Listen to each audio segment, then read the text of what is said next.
Hello friends, ಇವತ್ತಿನ ವಿಡಿಯೋದಲ್ಲಿ ಅಪ್ಪ ಕಜ್ಜಾಯ ಹೇಗೆ ಮಾಡೋದಂತ ನೋಡೋಣ ಫ್ರೆಂಡ್ಸ್. ಇಲ್ಲಿ ಒಂದು 2 ಕಪ್ಪಷ್ಟು ಅಕ್ಕಿಯನ್ನು ತಗೊಂಡು 6 ತಾಸುಗಳ ಕಾಲ ನೆನೆಸಿ ಚೆನ್ನಾಗಿ ತೊಳೆದು ಅದನ್ನು ಒಂದು ಮಿಕ್ಸಿ ಜಾರಿಗೆ ಈಗ ಹಾಕೊಂಡಿದ್ದೇನೆ ಫ್ರೆಂಡ್ಸ್. ಅದಕ್ಕೆ ಒಂದು ಅರ್ಧ ಕಪ್ಪಷ್ಟು ಪುಡಿ ಬೆಲ್ಲವನ್ನು ಹಾಕೊಂಡಿದ್ದೇನೆ. ಈಗ ರುಚಿಗೆ ನೋಡಿಕೊಂಡು ಸ್ವಲ್ಪ ಉಪ್ಪನ್ನು ಕೂಡ ಇಲ್ಲಿ ಸೇರಿಸ್ಕೊಳ್ಳೋಣ ಫ್ರೆಂಡ್ಸ್. ನೀವೇನಾದರೂ ಗಟ್ಟಿ ಬೆಲ್ಲ ಯೂಸ್ ಮಾಡೋದಾದರೆ ಅದನ್ನು ಮೊದಲೇ ನೀರಲ್ಲಿ ಚೆನ್ನಾಗಿ ಕರಗಿಸ್ಕೋಬೇಕು ಫ್ರೆಂಡ್ಸ್. ಈಗ ಇದಕ್ಕೆ 2 ಬಾಳೆಹಣ್ಣು ಕೂಡ ಸೇರಿಸ್ಕೊಳ್ಳೋಣ. ಯಾವುದೇ ರೀತಿಯ ಬಾಳೆಹಣ್ಣು ಬೇಕಂದರೂ ಸೇರಿಸ್ಕೋಬೋದು ಫ್ರೆಂಡ್ಸ್. ನಾನಿಲ್ಲಿ 2 ಕಪ್ ಅಕ್ಕಿಗೆ 2 ಬಾಳೆಹಣ್ಣನ್ನು ಸೇರಿಸ್ಕೊಂಡಿದ್ದೇನೆ. ಈಗ ಇದನ್ನು ನೀರು ಹಾಕದೆ ನೈಸಾಗಿ ರುಬ್ಕೋಬೇಕು ಫ್ರೆಂಡ್ಸ್. ಈ ಚಾನಲ್ಗೆ ಹೊಸಬರಾದರೆ ಈ ಚಾನಲನ್ನು ಸಬ್ಸ್ಕ್ರೈಬ್ ಮಾಡ್ಕೊಳ್ಳಿ. ಬೆಲ್ ಐಕಾನನ್ನು ಆಲಲ್ಲಿ ಸೆಟ್ ಮಾಡಿದರೆ ನಾನು ಮಾಡೋ ವಿಡಿಯೋ ನಿಮಗೆ ನೋಟಿಫಿಕೇಷನಲ್ಲಿ ಬಂದುಬಿಡುತ್ತೆ ಫ್ರೆಂಡ್ಸ್. ಈಗ ನೈಸಾಗಿ ರುಬ್ಕೊಂಡ ಅಕ್ಕಿ ಹಿಟ್ಟು ರೆಡಿಯಾಗಿದೆ ಫ್ರೆಂಡ್ಸ್.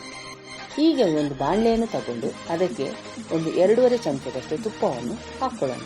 ತುಪ್ಪ ಬಿಸಿ ಆದಮೇಲೆ ಕೊಬ್ಬರಿಯನ್ನು ಸಣ್ಣ ಸಣ್ಣ ಪೀಸ್ಗಳಾಗಿ ಮಾಡಿಕೊಂಡು ಈ ತುಪ್ಪದಲ್ಲಿ ಒಂದ್ಸಲ ಉರಿಬೇಕು ಫ್ರೆಂಡ್ಸ್. ಅದರ ಜೊತೆಗೇ 1 ಚಮಚದಷ್ಟು ಕರಿ ಎಳ್ಳನ್ನು ಕೂಡ ಉರಿಯೋಣ. ಮೊದಲು ನಾವು ಈ ಕೊಬ್ಬರಿ ಪೀಸ್ಗಳನ್ನು ಒಂದ್ಸಲ ತುಪ್ಪದಲ್ಲಿ ಚೆನ್ನಾಗಿ ಉರಿಬೇಕು ಫ್ರೆಂಡ್ಸ್. ಈ ಅಪ್ಪ ಕಜ್ಜಾಯವನ್ನು ಕೆಲವರು ಅಕ್ಕಿ ಹಿಟ್ಟಿನಿಂದ ಕೂಡ ಮಾಡ್ತಾರೆ ಫ್ರೆಂಡ್ಸ್. ಆದರೆ ನಮಗೆ ಆವಾಗ ಸ್ವಲ್ಪ ತಪ್ಪಿದರೆ ತುಂಬ ಪ್ರಾಬ್ಲಮ್ ಆಗಿರುವುದರಿಂದ ನಾನು ಇದು ನಿಮಗೆ ಸುಲಭವಾಗಿ ಅಕ್ಕಿಯಿಂದಲೇ ಮಾಡುವುದನ್ನು ತೋರಿಸಿದ್ದೇನೆ ಫ್ರೆಂಡ್ಸ್. ಈಗ ಇದಕ್ಕೊಂದು ಚಮಚ ಕರಿ ಎಳ್ಳನ್ನು ಹಾಕೊಂಡು ಅದನ್ನು ಕೂಡ ತುಪ್ಪದಲ್ಲಿ ಚೆನ್ನಾಗಿ ಹುರಿಬೇಕು ಫ್ರೆಂಡ್ಸ್. ಈಗ ಒಂದು 2 ನಿಮಿಷ ತುಪ್ಪದಲ್ಲಿ ಚೆನ್ನಾಗಿ ಹುರಿದ ಮೇಲೆ ನಾವು ರುಬ್ಬಿಟ್ಟಿರುವಂತಹ ಅಕ್ಕಿ ಹಿಟ್ಟಿಗೆ ಇದನ್ನು ಈಗ ಸೇರಿಸ್ಕೊಳ್ಳೋಣ ಫ್ರೆಂಡ್ಸ್. ಈ ರೆಸಿಪಿಯನ್ನು ನೀವು ಮನೆಯಲ್ಲಿ ಟ್ರೈ ಮಾಡಿ ಹೇಗೆ ಅನಿಸ್ತು ಅಂತ ನನಗೆ ಕಾಮೆಂಟ್ ಸೆಕ್ಷನಲ್ಲಿ ತಿಳಿಸಿ ಫ್ರೆಂಡ್ಸ್.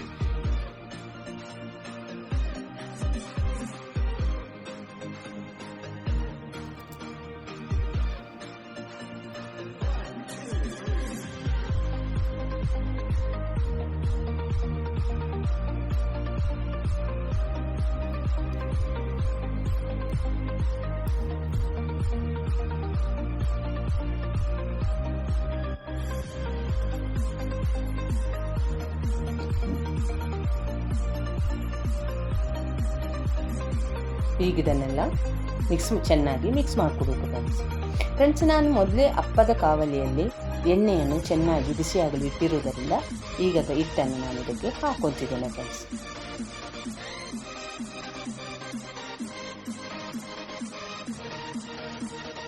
ಎಣ್ಣೆ ಚೆನ್ನಾಗಿ ಕಾದಿರುವುದರಿಂದ ಈ ರೀತಿ ಹಿಟ್ಟನ್ನು ಹಾಕೋಬೇಕು ಫ್ರೆಂಡ್ಸ್. ಇದಕ್ಕೆ ನಾವು ತುಪ್ಪವನ್ನು ಸೇರಿಸಿರುವುದರಿಂದ ಇದು ಭಾಳ ಎಣ್ಣೆಯನ್ನು ಹೀರ್ಕೊಳ್ಳುವುದಿಲ್ಲ ಫ್ರೆಂಡ್ಸ್. ಇಷ್ಟೇ ಎಣ್ಣೆಯಲ್ಲಿ ನಾನು ಅಷ್ಟು ಹಿಟ್ಟನ್ನು ಅಪ್ಪ ಮಾಡಿ ಅದರಿಂದ ತೆಗಿತೇನೆ ಫ್ರೆಂಡ್ಸ್.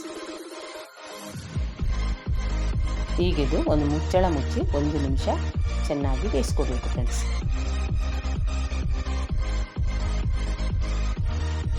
ಈಗ ಯಾವುದಾದರೂ ಒಂದು ಸ್ಪೂನ್ನ ಸಹಾಯದಿಂದ ಇದನ್ನೊಂದ್ಸಲ ಮಗುಚಿ ಹಾಕೋಣ. ಈ ವಿಡಿಯೋದಲ್ಲಿ ನೋಡ್ತಿರ್ಬೋದು ನಾನು ಎಷ್ಟು ನೀಟಾಗಿ ಅದನ್ನು ಮಗುಚಿ ಹಾಕ್ತೇನೆ ಅಂತ. ಈಗ ನಮಗೆ ಬೇಕಾದಂಥ ಅಪ್ಪ ಕಜ್ಜಾಯ ರೆಡಿಯಾಗಿದೆ ಫ್ರೆಂಡ್ಸ್.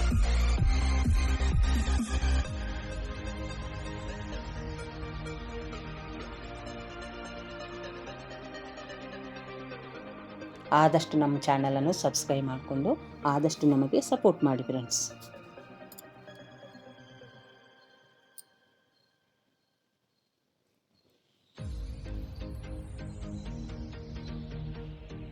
ಈಗ ನಮಗೆ ಬೇಕಾದಂಥ ಅಪ್ಪ ಕಜ್ಜಾಯ ರೆಡಿಯಾಗಿದೆ ಫ್ರೆಂಡ್ಸ್.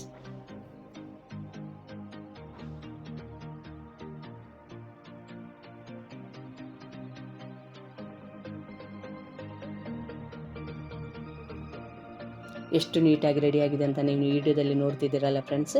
ಇದೇ ರೀತಿ ನೀವು ಮನೆಯಲ್ಲಿ ಟ್ರೈ ಮಾಡಿ ಹೇಗೆ ಅನಿಸ್ತು ಅಂತ ನನಗೆ ಕಾಮೆಂಟ್ ಸೆಕ್ಷನಲ್ಲಿ ತಿಳಿಸಿ ಫ್ರೆಂಡ್ಸ್.